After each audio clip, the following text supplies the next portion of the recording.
Good morning, all of you. Today we will read Jagadish Chandra Bose, Chapter 5. You read with me. You take out your book, page number 18. Chapter 5, Jagadish Chandra Bose. Jagadish Chandra Bose was one of the eminent scientists of India, and we are proud of him. And he was a great son of Mother India. So let's start reading Jagadish Chandra Bose. And before starting, I want to tell you that everyone, that those persons are of importance. Either he's a scientist or a poet or whoever may be, some important person, his or her example we read. That's mean we have to keep in our mind that these persons are our inspiration. Okay, so we have to follow the footsteps of these persons. So start reading. Jagadish Chandra Bose was one of the greatest scientists of India. He began the age of modern science in our country. When he belonged, it was the time of modernization, reforms of our society. He dedicated his life to science and was honored and acclaimed not only in India but also in the USA and Europe. So everyone accepted that he was a great scientist. Jagadish Chandra was born on 30th November 1858 and at Mymensingh, now in Bangladesh. You know, after division of our country, Mymensingh falls in Bangladesh. That is our neighboring country now. But on that time, 1858, all of us were united. His parents were forthright and simple people. They generously helped the poor and the needy. So the son of the great parents, indeed. During the Great Bengal famine and the malaria epidemic that followed the famine, Jagadish Chandra's parents helped to rehabilitate thousands of orphaned children. Thousands of orphaned children due to the famine and the partition, due to the famine and malaria epidemic. Jagadish Chandra received his early education in a local school where the medium of education was Bengali. So he studied from a Bengali medium school and he was acclaimed as a great scientist all over in the world. So language is not an obstacle. Okay, we may study our given texts or books or whatever we have gathered as our learnings, but we have to do that. We have to acquire knowledge. Okay, and you know each and every language very carefully, learn carefully, then you can express your things in any kind of foreign language. So that is not an obstacle in life. Language is not the obstacle in life. School is only the medium of giving examinations, isn't it? So he mixed freely with all the children, especially the poor boys in his class, and at a young age began to understand the sufferings of the poor.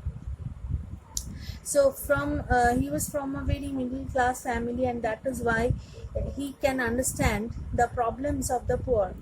As a child, Jagadish Chandra had an active and inquisitive mind. He often went to the river bank and observed how the fishermen lived and walked. So he was curious of everything which is going on around him. His curiosity and interest in plants started very early in life. Young Jagadish spent a great deal of his spare time with farmers in the fields. He observed he observed the cultivation of in the fields. He watched the sowing of seeds, and growth of plants and the harvesting of crops. So all these things are uh, parts uh, of the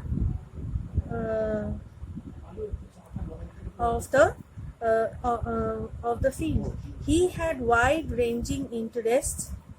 He saw with wonder the shining stars and the glowing fireflies and wanted to understand their secrets. So everything which is happening around him, everything creates wonder in his mind, and he always wanted to find out the solution of each and every question.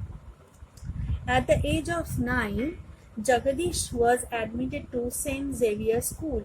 It's a very famous school, an English medium school at Kolkata. Jagadish lived in a boarding house in Kolkata, away from his family and childhood friends. So, how much serious was he in his study? He could not speak English, and this made things even more difficult in his strange new surroundings, because he was admitted to English medium school and English was not his mother tongue, and it was not his first language in his early studies. So it was a great difficulty for him. The boys of the school teased and bullied him, but Jagadish Chandra faced their jibes and taunts with courage, and when provoked, fought them back. So he answered each and every one in his own way. Jagadish Chandra did not allow loneliness and the language problem to come in his way. He studied hard and passed the final examinations in the first division. So how good students he was, you can understand from this. In college he specialized in physics, but botany remained his favorite subject. Jagadish Chandra Bose went to England in 1880 for higher studies. Look, a Bengali medium school student, he went to England for higher studies. Jagadish Chandra come to the next page, studied medicine, but had to give it up because of ill health. He was practicing in doctorate and took natural science in Cambridge University. It was necessary, as a scientist he was doing that, it was necessary to know Latin to study natural science in those days. Jagadish Chandra, who had a simple background and little money, had to learn Latin to be able to continue his studies. He had to face great odds and stiff competition. It was obvious on that time, and I also told you that the time was of reform and regeneration and rebirth. So that is why competition was at its peak. Yet with determination and a strong will, he passed the examination with distinction. After completing his studies, Jagadish Chandra returned to India and joined the staff of Presidency College, Kolkata. Now the Presidency College has been converted into a university. Here, yet another struggle began for the young scientist. In those days, Indian teachers were paid 1/3 the salary paid to the British teacher. So that was the discrimination between the British and the Indian people. Why should there be discrimination? Protested Jagadish. So he was a very much nationalist. He kept working but refused to accept a salary lower than what was paid to his British associates. His hard work, wide knowledge, and dignity won over the policy makers of the college. So everyone saw his dedication. He was not taking his salary because he was a Protestant. He was paid the full salary due to him as a member of the staff. For the next 10 years, Jagadish Chandra Bose continued to live frugally. He saved as much as he could in order to set up a laboratory of his own for his scientific research. He didn't depend on anyone. He lived his life so simply and he saved money for the laboratory. Jagadish Chandra Bose conducted independent research on electromagnetic waves. My dear friends, my dear students, he was the first inventor of these electromagnetic waves or the radio, you know that. But this was not given to him. The credit was not given to him. Okay, so that is a great loss, or that is a great cause of regret for our country. At the same time, Marconi, the inventor of wireless, was also doing the same research. Look, Marconi, he was given the credit for that, but Jagadish Chandra was the first one to invent these electromagnetic waves or wireless.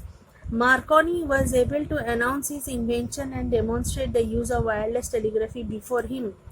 But this lack of recognition did not deter Jagadish Chandra. In 1896, he wrote another paper on electromagnetic waves. The Royal Society was greatly impressed by his work and honored him with a Doctor of Science degree.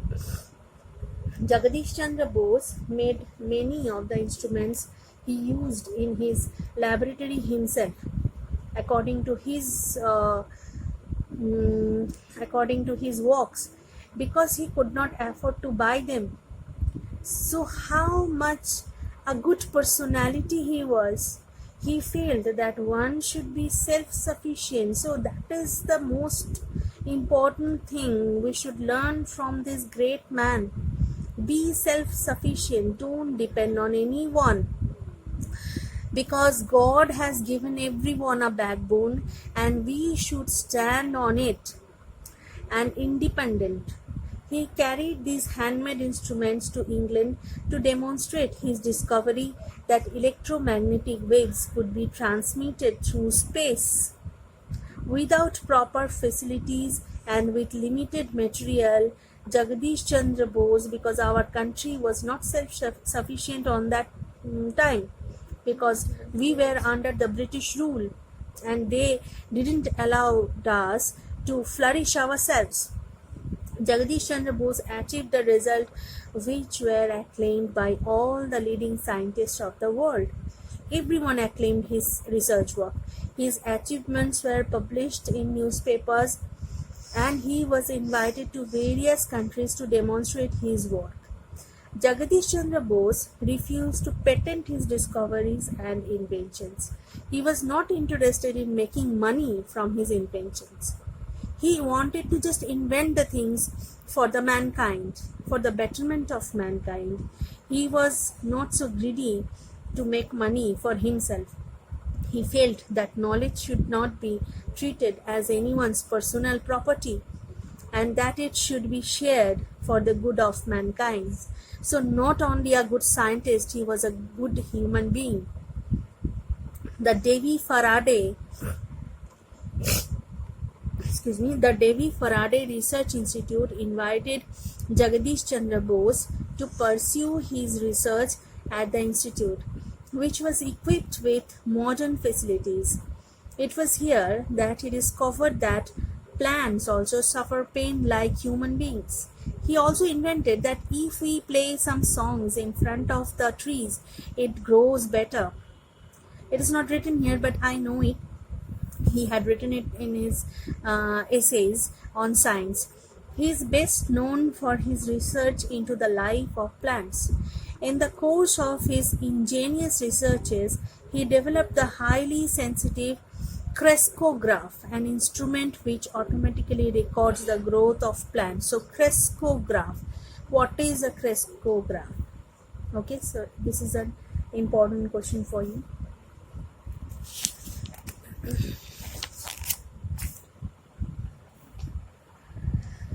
An interesting story is told about a demonstration that Jagadish Chandra Bose gave in England before a gathering of scientists. That plants, like human beings, react to outside stimuli. So all the